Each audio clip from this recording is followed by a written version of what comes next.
theory that the moon landings were hoaxed by the US government, to assert their victory in the space race over Russia, is something which has grown in popularity over time. Recent polls indicate that approximately 20% of Americans believe that the US has never landed on the moon.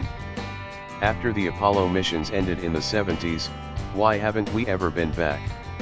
Only during the term of Richard Nixon did humanity ever land on the moon, and after Watergate most people wouldn't put it past Tricky Dick to fake them to put America in good standing in the Cold War. In this list I have presented some of the proposed evidence to suggest that the moon landings were hoaxes. I tried to include NASA's explanations to each entry to provide an objective perspective. These are top 5 reasons the moon landings could be a hoax, or fake. Number 5. The waving flag. Conspiracy theorists have pointed out that when the first moon landing was shown on live television, viewers could clearly see the American flag waving and fluttering, as Neil Armstrong and Buzz Aldrin planted it. Photos of the landing also seem to show rippling in a breeze, such as the image which clearly shows a fold in the flag. The obvious problem here is that there's no air in the moon's atmosphere, and therefore no wind to cause the flag to blow. Countless explanations have been put forward to disprove this phenomenon. As anything unusual, NASA claimed that the flag was stored in a thin tube, and the rippled effect was caused by it being unfurled before being planted. Other explanations involve the ripples caused by the reaction force of the astronauts touching the aluminum pole, which is shown to shake in the video footage. Number 4. Lack of impact crater. The claim goes as follows: had NASA really landed us on the moon, there would be a blast crater underneath the lunar module, to mark its landing. On any video footage or photograph of the landings, no crater is visible, almost as though the module was simply placed there. The surface of the moon is covered in fine lunar dust, and even this doesn't seem to have been displaced in photographic evidence.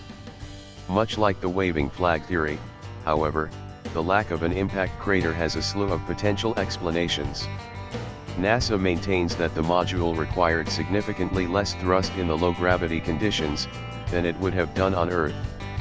The surface of the moon itself is solid rock, so a blast crater probably wouldn't be feasible anyway, in the same way that an aeroplane doesn't leave a crater when it touches down on a concrete airstrip. Number 3. Multiple light sources. On the moon there is only one strong light source, the sun. So it's fair to suggest that all shadows should run parallel to one another. But this was not the case during the moon landing. Videos and photographs clearly show that shadows fall in different directions. Conspiracy theorists suggest that this must mean multiple light sources are present, suggesting that the landing photos were taken on a film set. NASA has attempted to blame uneven landscape on the strange shadows, with subtle bumps and hills on the moon's surface causing the discrepancies. This explanation has been tossed out the window by some theorists.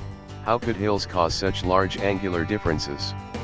In the image the lunar module's shadow clearly contradicts that of the rocks in the foreground at almost a 45-degree angle. Number 2. The layered crosshairs. The cameras used by astronauts during the moon landings had a multitude of crosshairs to aid with scaling and direction. These are imprinted over the top of all photographs. Some of the images, however, clearly show the crosshairs behind objects in the scene, implying that photographs may have been edited or doctored after being taken. The photograph shown is not an isolated occurrence. Many objects are shown to be in front of the crosshairs, including the American flag in one picture, and the lunar rover in another. Conspiracy theorists have suggested that NASA printed the man-made objects over a legitimate photograph of the moon to hoax the landings, although if they really planned on doing this, then why they used crosshairs in the first place is a mystery. Number 1. The duplicate locations. The two photos from the Apollo 15 mission shown above clearly have identical backdrops, despite being officially listed by NASA as having been taken miles apart. One photo even shows the lunar module. When all photographs were taken, the module had already landed, so how can it possibly be there for one photo and disappear in another? Well, If you're a hardcore conspiracy theorist, it may seem viable that NASA simply used the same backdrop when filming different scenes of their moon landing videos. NASA has suggested that since the moon is much smaller than Earth, horizons can appear significantly closer to the human eye.